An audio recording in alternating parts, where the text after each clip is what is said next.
On to our other key continuing focus right here on Beyond World is One. The Indian Finance Minister Nirmala Sitharaman today presented India's first full-fledged pandemic budget. As expected, there was a huge emphasis on health and welfare. The health budget outlay was increased by 137% to rupees 2.83 lakh crores. This includes around 35,000 crores for India's COVID-19 vaccine drive.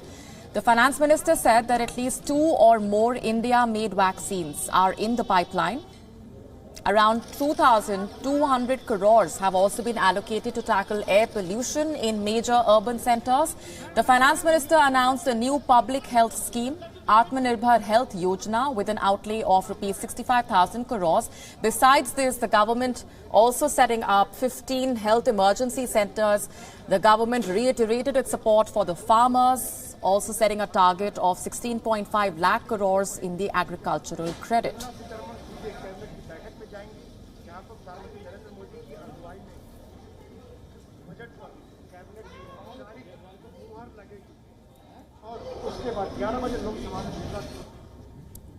And joining us this minute is Jayant Krishna, who is the Group CEO of the UK-India Business Council. Thanks very much for speaking with us.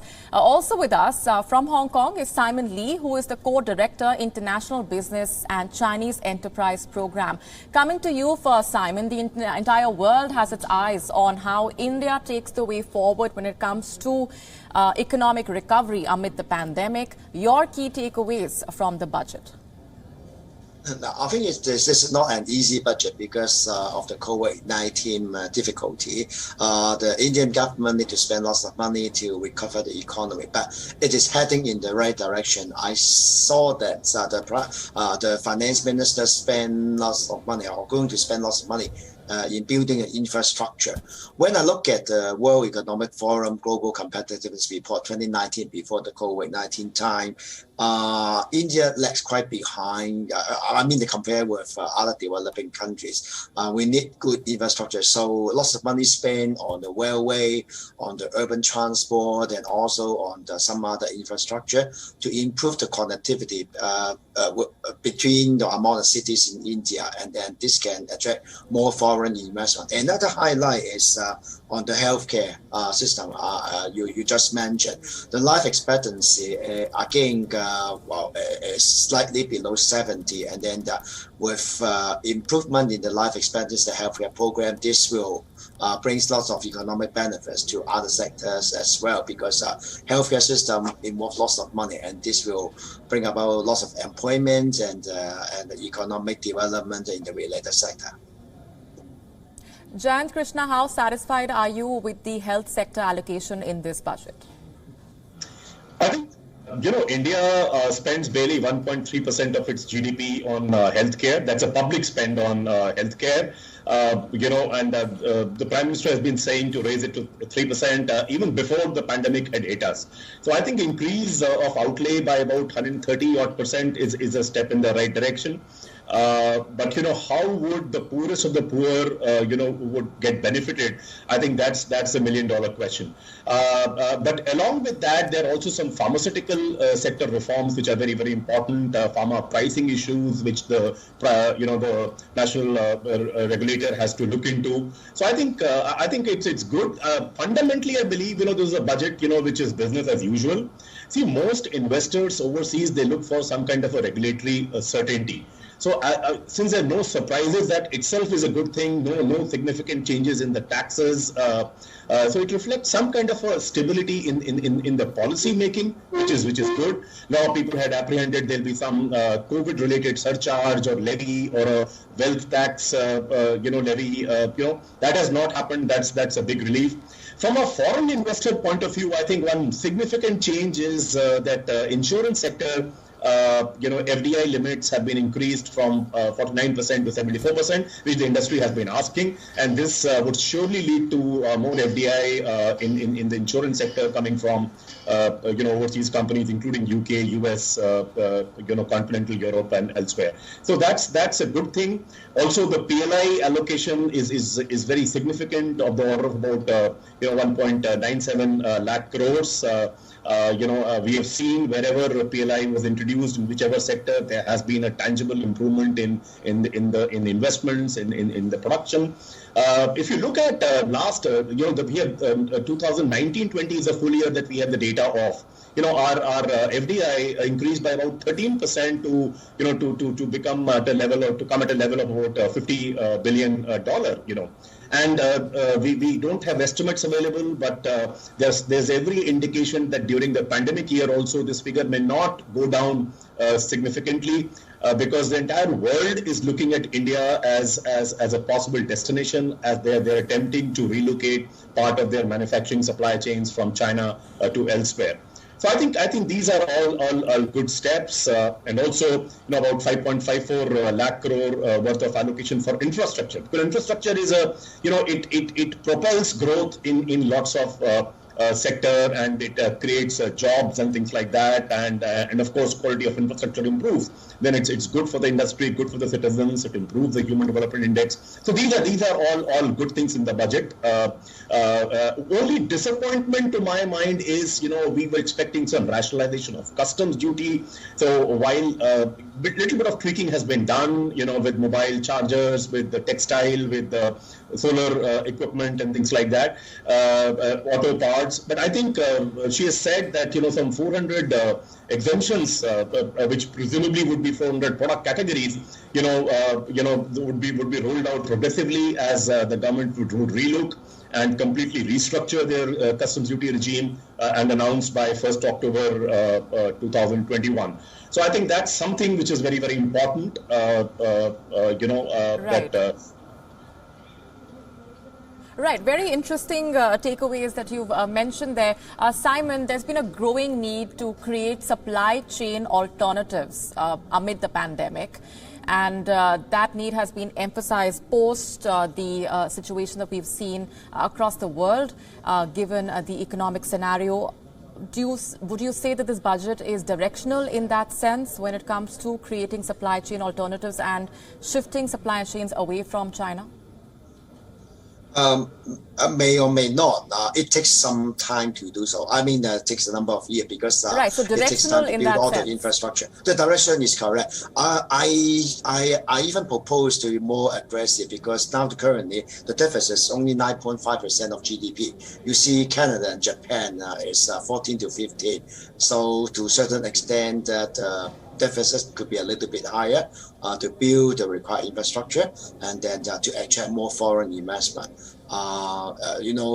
Foreign investor, they try to look for more opportunities, especially in the developing countries, other than China, after the COVID-19 pandemic situation. Jayant Krishna, would you say the divestment target here is achievable or not?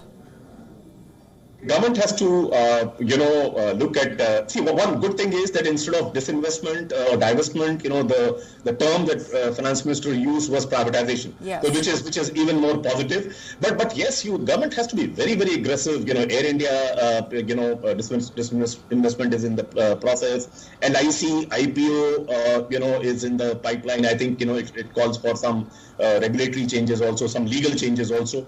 So I think government has to be very, very aggressive and not bother too much about the political backlash that disinvestment happens, that brings in, or such controversial things bring in, because it's not government's business to be in business. I mean, everybody has said so, and the more they are able to reduce their stake and give the ownership to a strategic buyer, I think that money could be the money, that amount that you monetize can be used for nation building in multiple ways, in creating jobs and in a whole lot of things. So I think it looks challenging. Look at our track record in the last few years.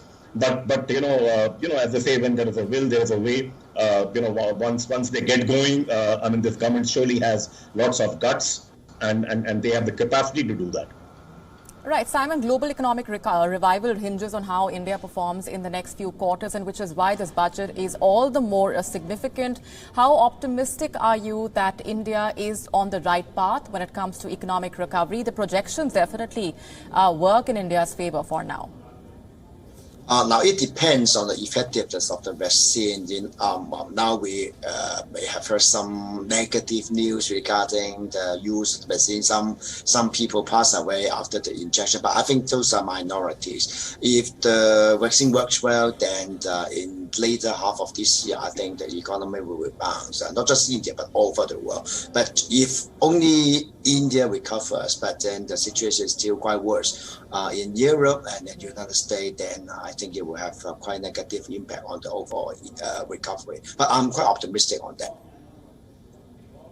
Jayant Krishna, if we were to focus on the infrastructural push that the government has been making, that's been one key takeaway that definitely addresses the need for creating demand. Would you agree?